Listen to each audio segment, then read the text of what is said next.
காசா மீது இஸ்ரேல் தொடுத்த போரில் 67,000-க்கும் மேற்பட்டோர் கொல்லப்பட்டனர். இதில் குழந்தைகள், பெண்கள் ஆகியோரும் அடங்குவர்.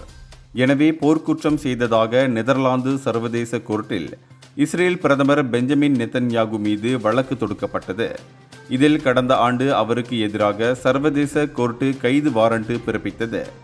இதற்கிடையே அமெரிக்க ஜனாதிபதி ட்ரம்ப் தலையீட்டால் இஸ்ரேல் காசா போர் முடிவுக்கு வந்தது. அதே சமயம் அவருக்கு எதிரான கைது வாரண்ட் தொடர்ந்து நிலுவையில் உள்ளது.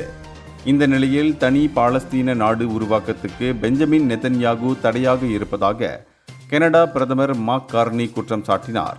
எனவே கனடாவில் நுழைந்தால் சர்வதேச கோர்ட்டின் உத்தரவை அமல்படுத்தும் விதமாக அவர் நிச்சயம் கைது செய்யப்படுவார் என பிரதமர் மார்க் கார்னி அறிவித்துள்ளார்.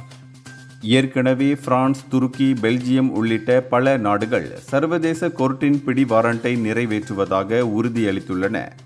அந்த வரிசையில் தற்போது கனடாவும் இணைந்திருப்பது குறிப்பிடத்தக்கது.